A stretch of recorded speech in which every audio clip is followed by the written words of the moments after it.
Dodge City and in the territory on west, there's just one way to handle the killers and the spoilers, and that's with a U.S. Marshal and the smell of gun smoke.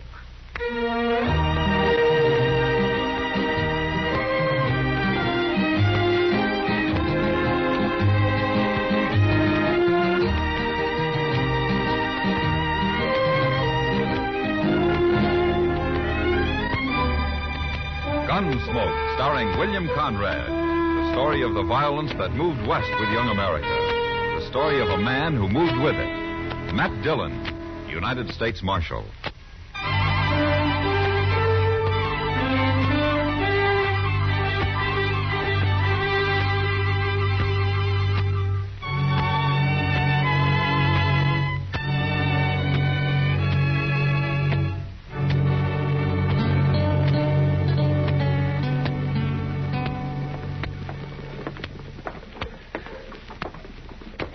Mind if I sit here and watch the plaza with you, Mr. Dillon?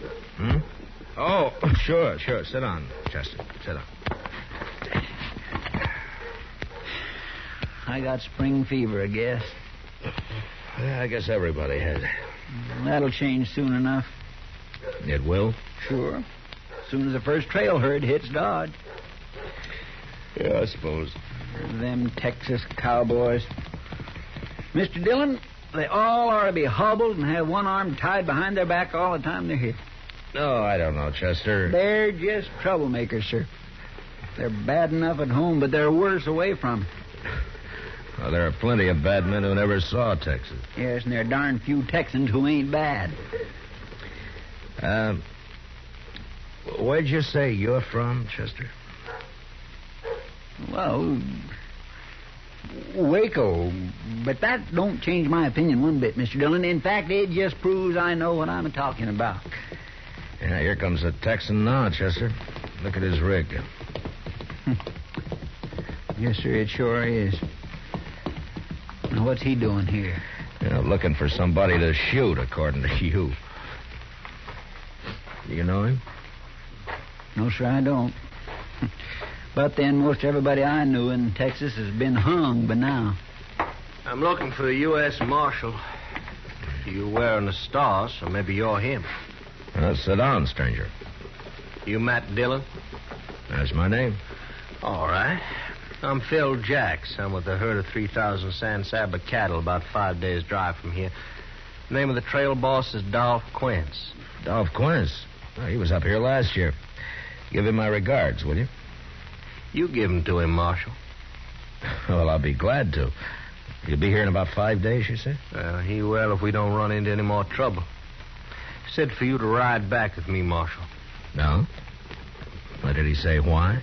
Well, didn't say nothing except for me to ride into Dodge and find you. Well, can you tell me what this is all about? It's about Kansas, Marshal. Kansas? We don't like it. Well, for heaven's sake, if you don't like it, why don't you stay in Texas? Instead of coming up here, raising all kinds of trouble, getting people's backs up, drinking, shooting, carrying on. I haven't even said hello to you, mister. No, I know it, and let's leave it that way. Chester, what's got into you, anyway? It's been mighty peaceful around here lately, sir. Now the first Texas herd ain't even over the horizon, and already there's trouble. Why don't you people drive your old mossy horn steers to California, anyway? Why'd you leave Texas, mister? What? I know a Texan when I see one. You all riled up because you don't like Kansas anybody else does. Yes, and I don't like Texas neither. Texas is sure rough on women and dogs, ain't it? My gracious, I ain't heard that since I was a boy. All right, you got me pegged. I'll shut up. Oh, now we're getting someplace. You ready to go, Marshal? Well, Dolph Quince is a good man. He wouldn't have sent you here without a reason. Yeah, but Mr. Dillon, you Chester, suppose you take Jax over to the Dodge House for a good feed, huh? Looks like he could use it. I'll get ready and I'll meet you there in about an hour, huh? Yes, sir, but what about me? Well, like you say, there won't be any trouble till the Texans arrive. I'd like for you to stay here anyway. Yes, Mr. Dillon. Come on, Jackson. It's just down the street. Oh, don't shoot him, Chester. I'll never find that herd alone. I ain't to buy him a drink first, Marshal, and just temper him down a little. Now, say, that's not a bad idea at all. Take your pick, Mr. Jacks. We have a goodly number of very choice saloons here in Dodge.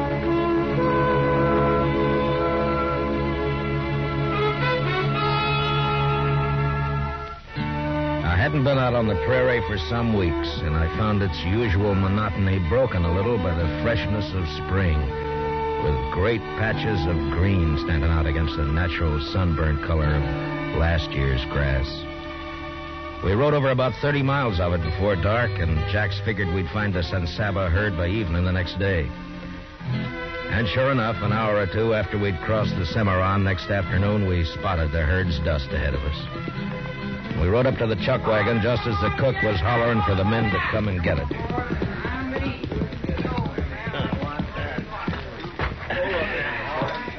Just drop your saddle anywheres, Marshal. I'll turn your horse in with a remuda. Yeah, all right, thanks, Jack. Dolph Quince will be over there by the fire somewhere. Yeah, I'll find him. All right, well, come on. Come on. What's he doing? I don't know. I can't understand it.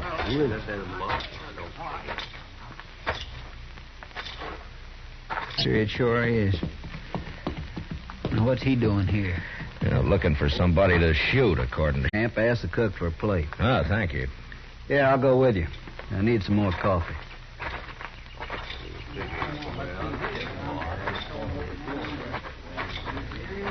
You like Buffalo Bill? One of the boys roped and shot a calf this morning. Sure, I like it fine. Guess it was Buffalo that scared our horses last night. Old remuda broke loose. Hey, cook, give this man a plate of meat. Sure thing, Doc. Yeah, it looks mighty good. You know, Jackson and I haven't eaten since morning. Give me some coffee, will you? Yep. Thanks, cook.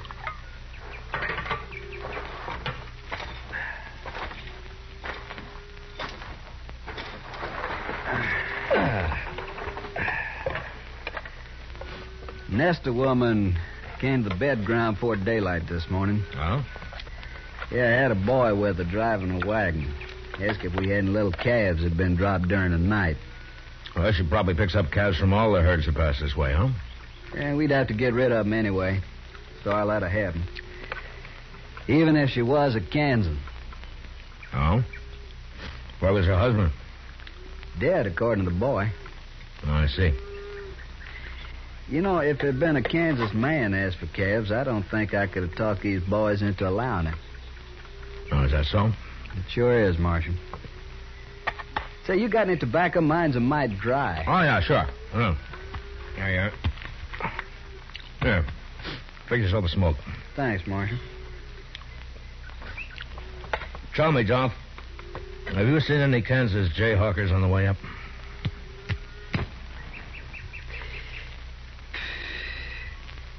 How do you know, Marshal? Well, just a guess. 2 nights ago, some of them Jayhawkers managed to sneak up on Snyder over there when he was out on guard. They stripped him and flogged him and then stampeded the cattle. We had our hands full for the next few hours, or we might have caught up with them. I see. Any trouble since? Not yet.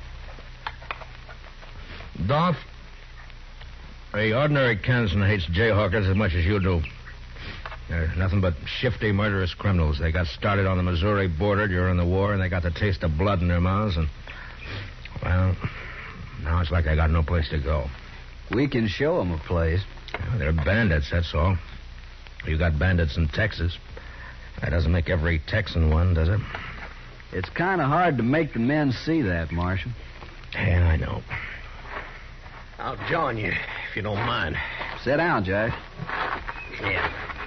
I've been complaining to the Marshal about our welcome here. I hear the trail drivers buying off Jayhawkers. $2 or $3 a head. See, 3,000 head, that cost us. I ain't paying nobody nothing. Well, they ain't asked us yet. But I'll kill the first one I see anyway. Maybe they won't bother you again, huh? Marshal, every dollar I got's in these cattle and all the money my relatives and friends could raise, too. We've come a long way from San Saba, and we're almost to Dodge. I'd hate to lose now. Well, Dolph, I don't know quite what I can do. Raise a posse? Well, not for this sort of work. There'll be herds coming up from now into September. What about the Army? Well, they're out chasing the Indians, as usual. Well, figured that. Had to ask anyways. One reason I wanted you to come down here was to ride with us a few days, get to know the boys a little.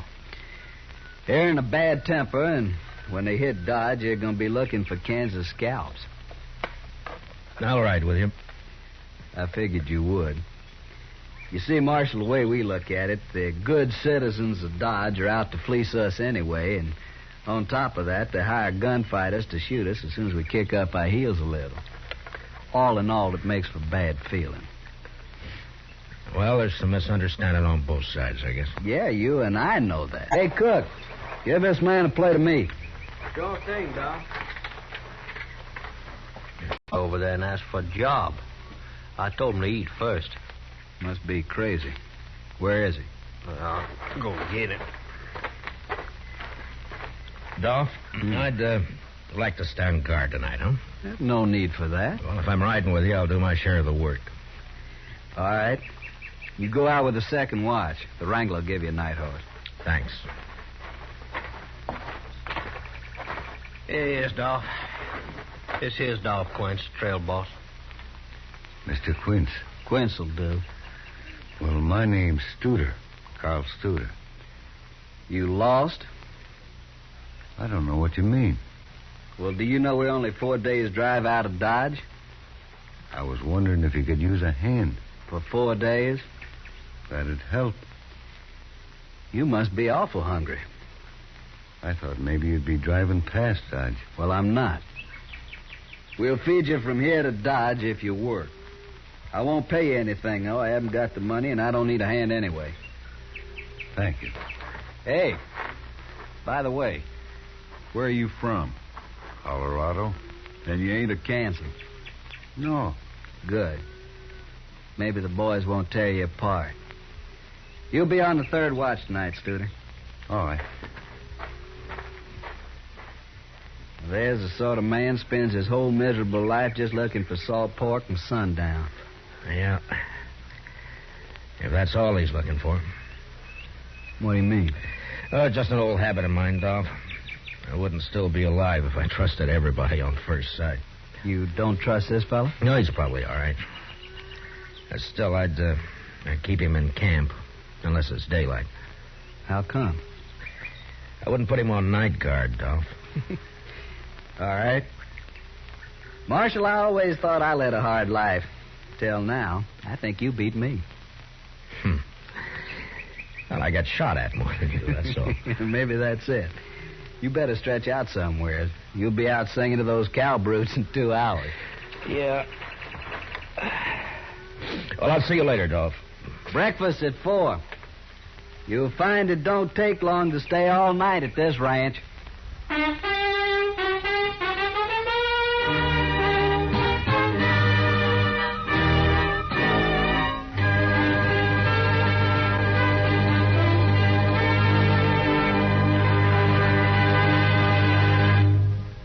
We will return for the second act of Gunsmoke in just a moment. But first, right now, our country is engaged in an all-out effort to fight aggression and preserve our democratic freedom. The future of America concerns us all. That's why we should all help to make that future as bright as possible. By buying United States savings bonds, you can help make American freedom secure, and at the same time, you'll be automatically saving for your own financial security. Buy an extra bond for your future and Uncle Sam's. Now the second act of Gunsmoke.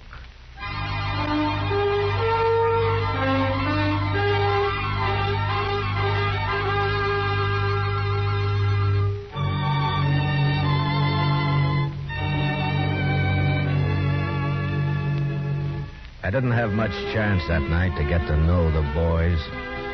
On guard, 2 of us rode around the herd in opposite directions, singing or humming a little to let the cattle know where we were. And after 2 hours, we were relieved by the third watch. But at breakfast the next morning, the men treated me a little less like a gunfighter hired to shoot them when they got to Dodge. After the cattle had grazed for a few miles and we got them on the trail, I started to forget I was a lawman myself. Jax and I were right in the swing of the herd when Dolph Quince loped up behind us. Hey, how's it feel to be a trail hand, Marshal? There's nothing to it.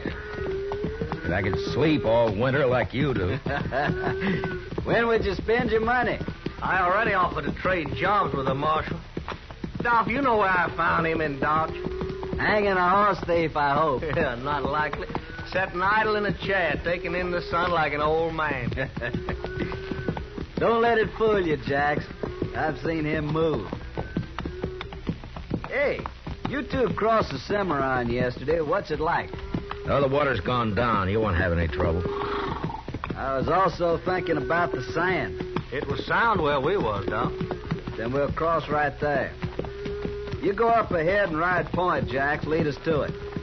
Take that new fellow Studer with you. I don't need him. I want him up front where I can see him. Okay. Hit walk. First crossing I tried last year had a quicksand bottom. It would bog a saddle blanket. Huh? Did you lose many cattle? 30 head. Couldn't even dig their tails out. Yeah. You know, Dolph, I sometimes wonder if it's worth it to you, driving cattle up here. Texas is bankrupt, Marshal. The war broke us. All we got is these wild, longhorn cattle. Yeah, I know. But maybe there'll be an easier way someday. We'd starve waiting for the railroad. I suppose so. Anyway, this San Saba herd of yours is the first to reach Dodge this year. The prices are high.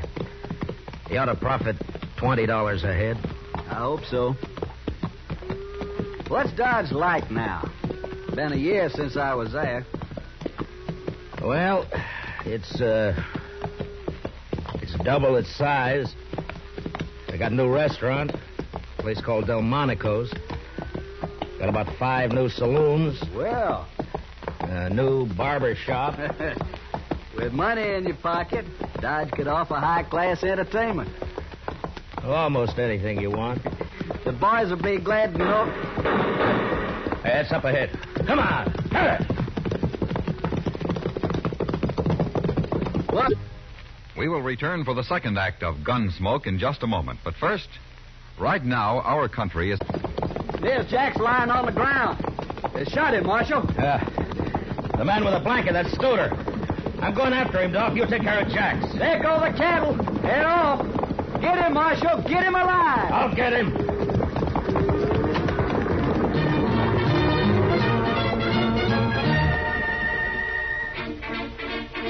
As I followed Studer, a few shots whipped past my head, but they didn't come from him. They came from behind a small rise he was headed for. Whoever was shooting was still too far away from me to worry about. I wanted to take care of Studer first. And slowly the distance between us closed. I pulled my rifle out of the boot and I snapped one off at him. He threw up his hands and pitched forward out of the saddle. I glanced at him as I rode past and crossed him off as one Jayhawker less. When I reached the rise, I jumped off my horse and ran up it on foot. Near the top, I got down and I crawled. When I poked my head over, there was only one man in sight. The other Jayhawkers, if there had been any, had disappeared. This one was afoot, and he was running for his horse. I took my time and put a shot into the cantle of his saddle, and the horse bolted. And the man dropped behind a rock and lay there. He was only half covered, so I stood up. And a step at a time started toward him down the hill.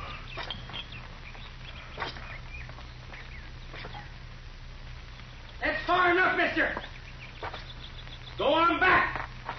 You're in pistol range now.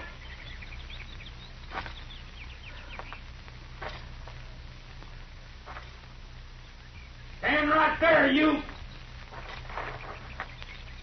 All right, fella. Put down and come forward. All I want's a horse, and I'll get out of here. We won't bother you no more. You sure won't. Just let me on a horse. Now listen to me. I'm a United States Marshal. You give up, and I promise there'll be no lynching. You'll get a fair trial. No! If you don't give up, you're going to die. Right where you are.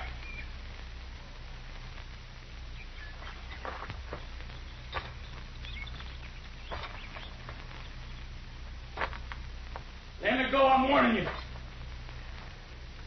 I'm coming after you.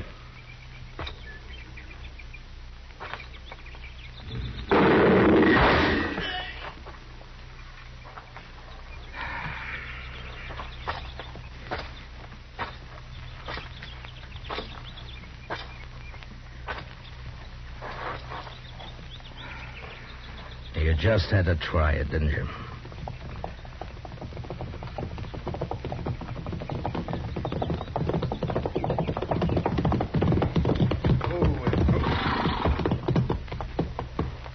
You leave a bloody trail, Marshal. Yeah. I brought Snyder with me. After the whipping they gave him the other night, I figured he deserved to be in on this. Guess I'm too late. Looks like the marshal's done taking care of everybody. Be glad you don't have to kill a man, son. I don't think I'd mind, Marshal.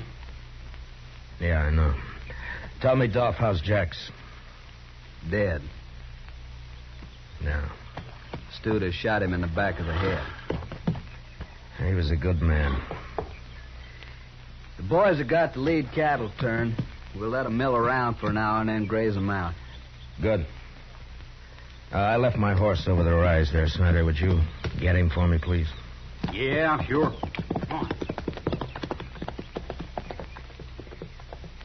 Looks like you walked right down onto this man. I tried to take him alive, like you asked. Guess I just wanted to hang him myself. Anyway, I'm glad he's dead. Yeah. Marshal, we'll be burying Jax out here. I'm wondering if you might know how to do it. Maybe a prayer or something. Well, I'm not... Yeah, I'll try, Dolph. Let's get back in.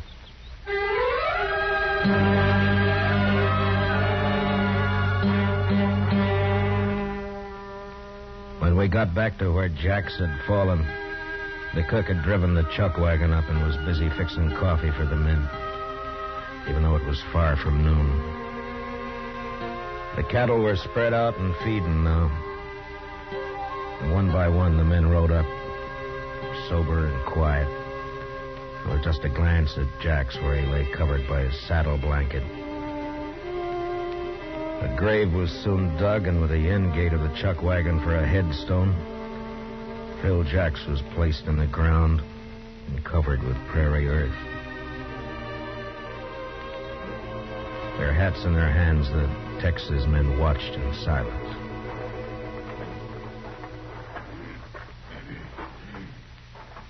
If you will, Marshal, we're ready now. Yeah.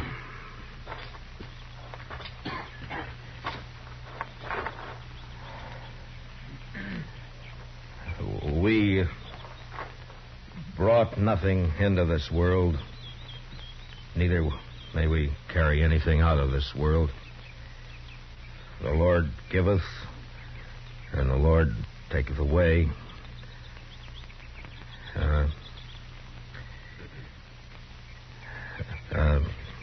Even as it pleaseth the Lord. Yeah. Even as it pleaseth the Lord, so cometh things to pass. Blessed be the name of the Lord. Amen. Amen. Amen. Oh, Snyder, Yeah. I want you to do something for me, if you will. What? Well, I smuggled a quart of wagon yard whiskey out of Dodge when I came down here. The cook's got it hid in the chuck wagon. Well, now, Marshal. It's not much, but it'll cut the alkali in your drinking water. Why don't you get it and pass it out to the men, huh? Mighty decent of you, Marshal. Always wants a drink of the Marshal's whiskey. Get on over to the chuck wagon. There's times when a drink's good for a man's soul, Marshal. I guess this is one of them. I think Jax would approve. He sure would. By the way, Marshal, the boys all know how you handle them Jayhawkers. Oh? It ain't changed their mind about Kansas much, but maybe they think a little more highly of the law around here. Of the kind of gunfighter hired by the law, anyway. That's good. Of course, it don't mean they won't hoorah Dodge little when we get there. I expect that. Sure. Come on. We got a drink coming out of that bottle, too.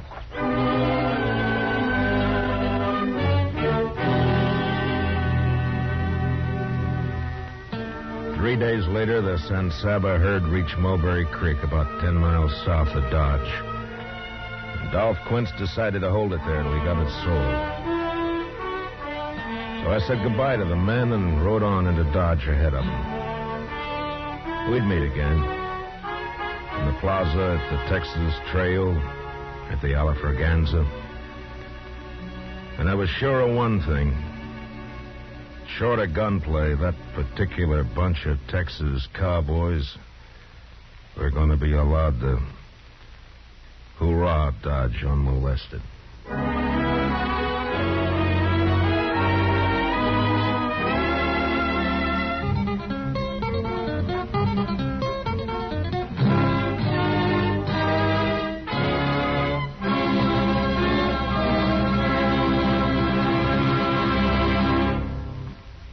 Gunsmoke, under the direction of Norman MacDonald, stars William Conrad as Matt Dillon, U.S. Marshal. Tonight's story was specially written for Gunsmoke by John Meston, with music composed and conducted by Rex Corey. Featured in the cast were Lawrence Dobkin and Harry Bartell, with Sam Edwards, Jack Crucian, and Jim Nusser. Parley Bear is Chester. Gunsmoke is heard by our troops overseas through the facilities of the Armed Forces Radio Service. Join us again next week as Matt Dillon, U.S. Marshal, fights to bring law and order out of the wild violence of the West in Gunsmoke.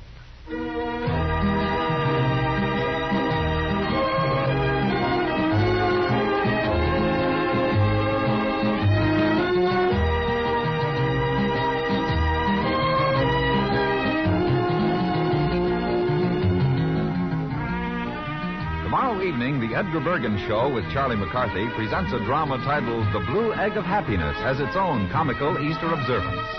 Edgar's daughter, Candy Bergen, age 6, visits the show, and we'll also hear from Jack Kirkwood, who plays a bear, Arthur Q. Bryan, who plays the Easter Bunny, and band leader Ray Noble, who plays a skunk. Remember, it's Bergen and McCarthy tomorrow night on most of these same stations, bringing you laughs along with Jack Benny, Amos and Andy, and the rest of your Sunday nighters on CBS Radio. George Walsh speaking.